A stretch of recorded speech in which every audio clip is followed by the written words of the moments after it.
मुझे इस सब में से सबसे अच्छी बात तब लगी जब पीएम सर ने सबको मेडिटेशन कराने के लिए बोला, स्पेशली जब तक उन्होंने कहा कि जो फाउंटेन था उसको ऑब्जर्व करो और आपके दिमाग में क्या चल रहा है उसको भी ऑब्जर्व करो। क्या पक्षियों की आवाज सुनी थी?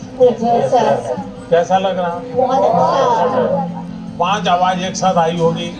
आपने कभी आइडेंटिफाई किया कि किस आवाज कहाँ से आ रही है, किसकी आ रही है? अगर ये किया, आपका ध्यान केंद्रित हुआ, उसकी जो एक ताकत थी उसके साथ अपने आप को अटैच किया। जैसे मुझे अभी वैभव ने पूछा था, बहुत एंजाइटी हो जाती है, इसका उपाय क्या है? ब्रीथिंग। सर प्राणायाम। हाँ हाँ, प्राणायाम बहुत काम करता है। आप एक अलग प्रकार की एनर्जी पैदा करते हैं। आप सांस लेते समय ऐसे ही फील करो कि ठंडी हवा अंदर जा रही है और गर्म हवा बाहर आ रही है। आप जरा चेक करो कौन से नोज से हवा ले रहे हैं। दोनों नोज से नहीं आ रही है हवा, तो दूसरे को बुरा लगेगा। अब आपको मान लीजिए राइट से लेफ्ट जाना है, तो उसको ऑर्डर करोगे तो मान जाएगा? उसका एक टेक्निक है। आपका अगर राइट चालू है तो बाएं दांत दबा दीजिए और एक तरफ ऐसे उंगली दबा दीजिए। आप देखिए सांस पहले यहाँ चलता था, धीरे धीरे यहाँ चला गया। Yes sir, yes. 5 सेकंड में बॉडी पर आपका कंट्रोल आ रहा है। Yes sir. दोनों नोज में अपना सांस चलना चाहिए, बैलेंस होना चाहिए। तो आप ऐसे ही हाथ, स्कूल में टीचर कहते हैं ना, ऐसे हाथ अंदर फिट करके अब बैठ जाइए। अब सांस लीजिए, देखिए दोनों नोज चालू हो गए। मैं कह रहा हूँ, ये कह रहे हैं कि सच में हो रहा है। सच में हो रहा है। सर जब यहाँ आए तो हमें मेडिटेशन के बारे में बताया, तो हमें बहुत अच्छा लगा और हमारी जो भी घबराहट वगैरह थी सब दूर हो गई। He taught us how to meditate, जिसके वजह से हम हमारे दिमाग को स्ट्रेस फ्री करते हैं हम।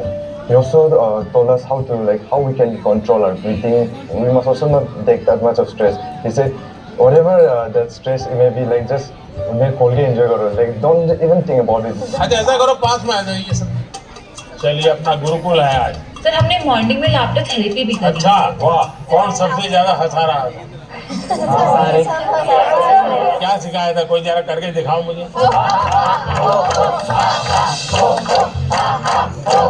जाकर के आप परिवार में करवाओगे तो क्या कहेंगे? पागल होकर के आए।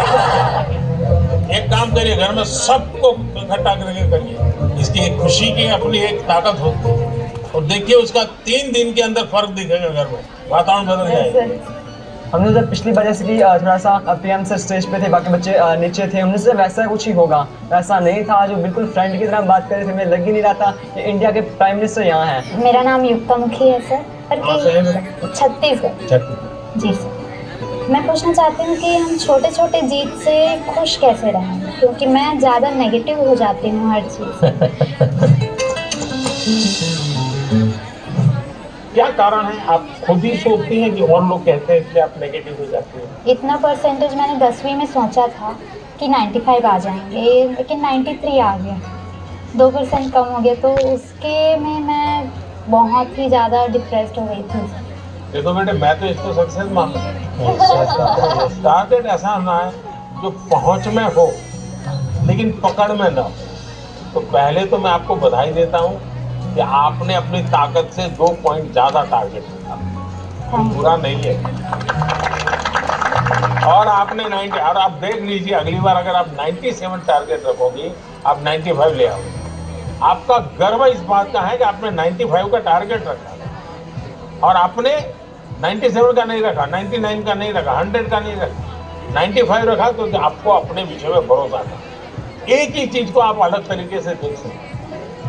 Sir, in the examinations time, the many students fear, sir, about exams, sir, and they did not take care about of the health, sir. पहली बात है कि ये जो मुसीबत है ना, उसका कारण विद्यार्थी कम है।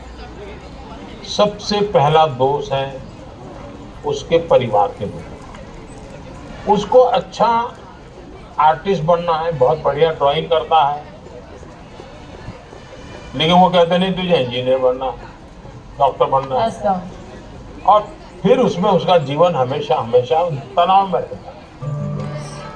तो सबसे पहले तो मेरी माँ बाप परिवारजनों से आग्रह है कि आप अपने संतानों को समझने का प्रयास कीजिए, उनको जानने का प्रयास कीजिए, उनकी इच्छाओं को समझिए, उनकी क्षमताओं को समझिए, उसके अंदर जो क्षमता पड़ी है उसके अनुरूप वो क्या करता है उसको मॉनिटर कीजिए, हो सके तो उसको मदद कीजिए। अगर मान लीजिए उसको खेल कूद में